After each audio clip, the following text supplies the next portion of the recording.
कहता हूं वही बात, समझता हूं जिसे हक, मैं जहर हलाहल को कभी कह न सका कंद। अपने भी खफा मुझसे हैं, बेगानी भी ना खुश, कहता हूं वही बात, समझता हूं जिसे हक। मेरे दोस्तों और मेरे भाइयों, आज से 2 साल पहले 9 अप्रैल की रात, जब आप मेरे बहुत से बहन भाई जो वहां बैठे हैं, आप यहां विराजमान थे और मैं हुकूमती बेंचेस पे पीछे शेख साहब की यहां मैं बैठा हुआ था, जो मेरी कुर्सी थी, और मेरे सामने मेरे लीडर की कुर्सी खाली थी। और मुझे ये लगा कि जिस तरह 3.5 साल मैंने अपने हुकूमत का दिफा किया, जो मेरी ड्यूटी थी, उस रात भी मैंने अपना फर्ज निभाना है। मुझे बहुत से लोगों ने पूछा बाद में, पूरे पाकिस्तान में जब मैं गया हूं, कि आपको इस तरफ बैठे लोगों से डर नहीं लगा? वो 170 172 थे। मैंने कहा नहीं, सियासी इख्तिलाफ था, लेकिन वो मैं उनको अपना जाती दुश्मन नहीं समझता था।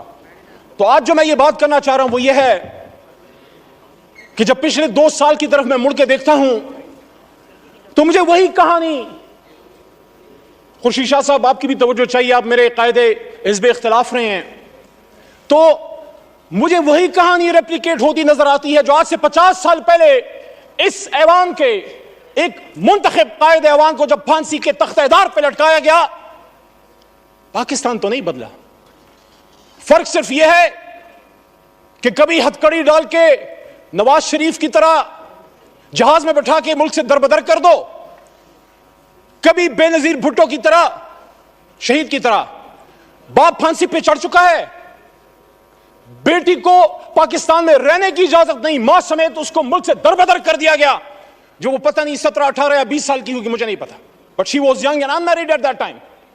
वापस आती है, फिर दरबदर की जाती है, and she was forced to go to exile once again, and her life ended in Liaquat Bagh, where she was martyred on 27 December 2007। वही लियाकत बाग जो एक और लीडर हमारा कायदे आजम का दायां हाथ खा चुका है। रावलपिंडी में, रावलपिंडी जहां से पाकिस्तान को मजबूत होना था, मजबूत होना है और मजबूत होगा, उसी रावलपिंडी में लियाकत अली खान शहीद हुआ। वही लियाकत अली खान जो मुझे एजाज हासिल है, मेरा दादा पीर मोहम्मद खान उसका कायदे आजम का एक अदना कारकुन था। लियाकत अली खान साहब तहरीक पाकिस्तान में मेरे गांव, और आपको सर पता है, आप इलाके को जानते हैं, मेरे गांव अमीर मकाम साहब से मुखातिब हूं। ये स्वाद जब जाते हैं हाथियान और शिरगढ़ से आप गुजरते हैं मेरे भाई, मेरे गांव लियाकत अली खान साहब आए, मेरे घर में क़याम किया, सरदार अब्दुल रब नश्तर उनके साथ थे, और वहां से 47 में काफिले गए पाकिस्तान को आजाद करने के लिए। मिंटो पार्क, जिसको फिर बाद में वहां मीनार पाकिस्तान बना, वहां पीर मोहम्मद साहब, गुलाम मोहम्मद खान लूखोर और खैबर पख्तूनख्वा से मुस्लिम लीग के काफिले लेके गए। वही मेरे लीडर इमरान खान साहब के वालिद इकरामुल्लाह नियाज़ी भी वहां मौजूद थे। तो जब हम भी पाकिस्तान बनाने वाले हैं, आप भी पाकिस्तान बनाने वाले हैं, तो फिर बार बार क्यों हमें ये कहने की जरूरत पड़ती है कि निसार में तेरी गलियों के वतन जहां चली है रस्म, कि कोई न सर उठा के चले, जो कोई चाहने वाला तवाफ को निकले, नजर चुरा के चले, जिस्म जा बचा के चले। मेरे भाई तार और छोटा भाई बैठा है, मैं एहतराम करता हूं आपकी जमात की सियासी लीडरशिप की जदोजहद का जो अगर उन्होंने की है, लेकिन जहां हम इस बात को कंडेम करते हैं कि जब एक ताले आजमा परवेज मुशर्रफ ने एक मुंतखब वज़ीर आज़म जिससे हमें लाख इख्तिलाफ है, कभी मैं मुस्लिम लीग नून का ना वोटर रहा हूं, ना सपोर्टर रहा हूं, ना कारकुन रहा हूं, लेकिन हथकड़ी डाल के जब मुल्क बदर किया गया तो फिर आपसे भी एक्सपेक्टेशन है कि आपका भी लाख इख्तिलाफ होगा।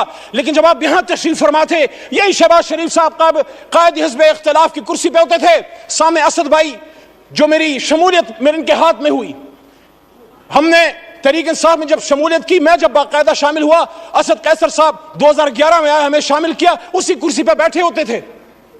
1996 में मेरे खानदान ने, जब चिराग निशान था, इमरान खान का बल्ला नहीं था, तब मेरे खानदान ने वोट किया है। लेकिन वहां उस कुर्सी पे जो आदमी बैठा होता था, इमरान खान, वो चाहे आप उसको पसंद ना करें, आपको पसंद ना आए, लेकिन कायदे ऐवान तो था, उसको इसी पाकिस्तान में वजीराबाद में गोलियां मारेगी, 4 गोलियां खा के वो बैठा है अडियाला जेल में। क्या अडियाला गुंटानामो वे है जनाब स्पीकर साहब, डिप्टी स्पीकर साहब? वहां पाकिस्तान का आईन नाफिज अमल नहीं। आज भी हम अपने लीडर से नहीं मिल सकते। कल पाबंदी दोबारा लगी है। मैं बतौर इस ऐवान के एक मुंतखब मेंबर के, जब मैं जेल में था, मैं एक्सपेक्ट करता था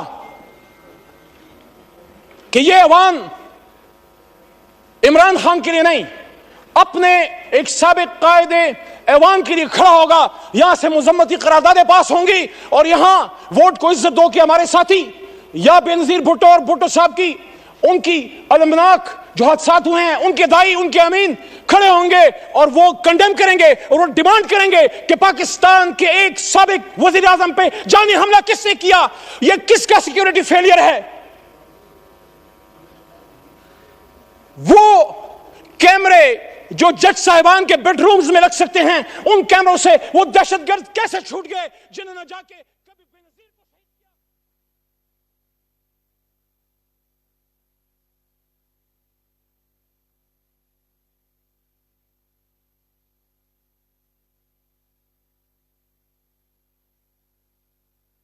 कायद की तस्वीर को लगा के पाकिस्तान के लोगों के ऊपर बूटों से उनको रोंदा जाता है, किसी को शक है तो कल जाके आजाद।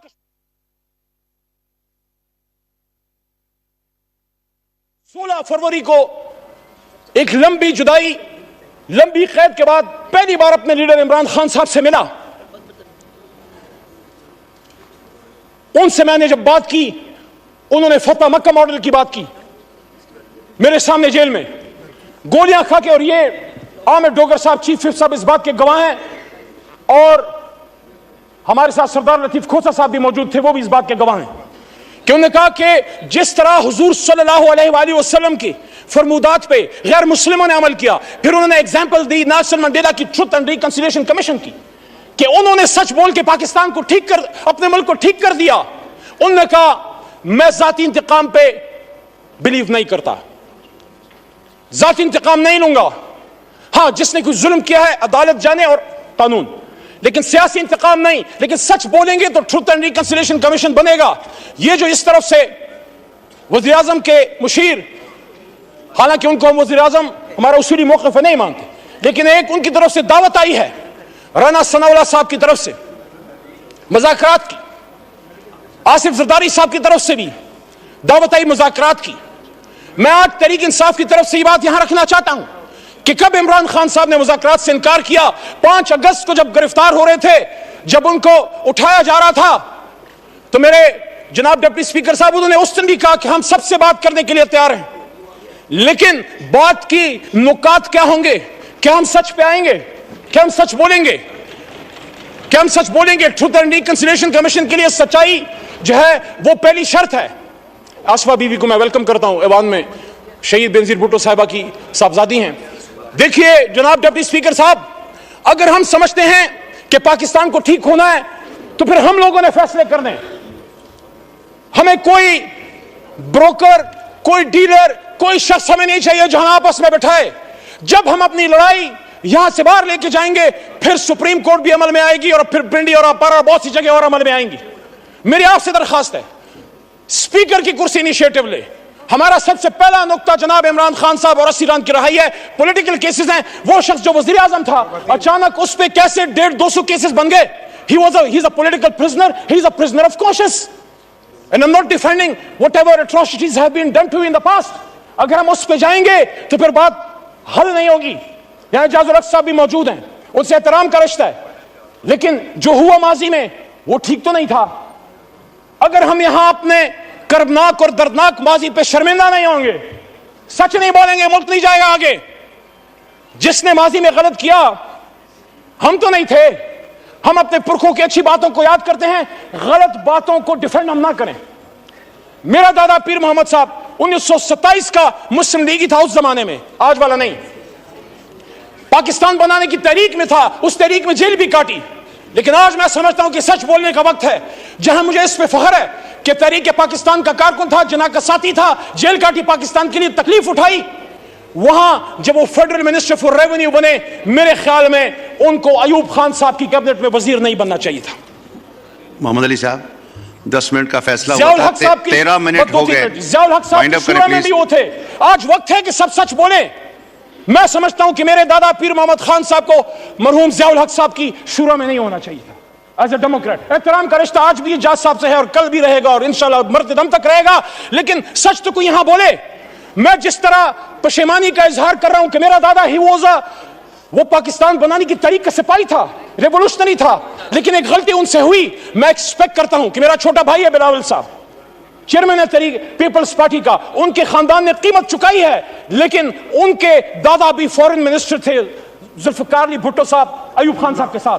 हम सबको उन सच्चाइयों की तरफ आना पड़ेगा। बाद में उन्होंने कीमत चुकाई, जिसको हम आज अप्रिशिएट करते हैं। मैंने अपने लीडर से ज्यादा आपके लीडरान की बात की है, लेकिन आज मैं ये बात दोबारा रखना चाहता हूं कि इमरान खान साहब ने, क्या आप ये समझते हैं कि क्या सिर्फ उनकी किसी गलत पॉलिसी की वजह से इमरान खान साहब को घर भेजा गया? मैंने 2 साल पहले भी यह बात की डिप्टी स्पीकर साहब, और आज भी इस बात पर कायल हूं। जब इस ऐवान में अकेला खड़ा था, मैंने वहां यह बात की थी कि इमरान खान को इस बात की सजा दी गई है कि जिस बात की सजा हमेशा पाकिस्तान में कोई भी जो आजाद पॉलिसी बनाना चाहता है, हमसे पहले जिस भी लीडर के साथ हुआ है, आप सबको पता है कि उन्होंने पाकिस्तान की 1 इंच जमीन किसी गैर मुल्क को देने से इनकार किया। और जब यहां 2 OIC कॉन्फ्रेंसें की और जब मुस्लिम ब्लॉक की बात की, उम्मत मुस्लिमा को इकट्ठे करने की बात की, तो यहीं पे बिलावल साहब मौजूद थे। वहां से मैंने उनको बात की कि बिलावल साहब, आपके नाना ने भी मुस्लिम उम्मा को इकट्ठा किया, मेरे लिए 2 बार इकट्ठा किया। शुक्रिया, शुक्रिया। 15 मिनट हो गए, 10 मिनट का फैसला था। माइक खोले मोहम्मद अली साहब, वाइंड अप करें। तो उस जुर्म की पादाश में आज इमरान खान साहब जेल में पड़े हुए हैं। ये दाग दाग उजाला, ये शब गजीदा सर, ये वो सहर तो नहीं जिसका इंतजार था, ये वो सहर तो नहीं। कायद आज़म ने इसलिए कुर्बानी दी थी कि आज हमारे फैसले कोई और करेंगे। और वो कौन है? जब अपने लिमिट में रहेंगे हमारे सर का ताज है। हमें जितना दुख इमरान खान साहब के बदन पे गोलियां लगने का या बेनजीर साहिबा के शहीद होने का है, उतना ही दुख हमें जनरल सरफराज की शहादत का है, और उतना ही दुख हमें साने बावलफा किया जब जेल में अडयाला में मुमताज कादरी साहब के सेल में घर में पड़ा होता था। मैं सोचता था कि क्या जुर्म करके आए हो। जब अडयाला से जेल में लेके गए, ये मेरे जेब से ये कलम ले लिया गया, ये तस्वीर ले ली गई। उन्हीं जूतों में आज आया हूं जो जूते मेरे जेल में उतार दिए गए। ये वकील का कोट मेरे बदन से उतार दिया गया। क्या मैं मुजरिम था? मैं अपने अल्हम्दुलिल्लाह इस काले कोट पे फख्र करता हूं जो पाकिस्तान बनाने वाले का कोट है। शुक्रिया। कलम की तस्वीर मत करो। पाकिस्तान शुक्रिया, शुक्रिया, शुक्रिया।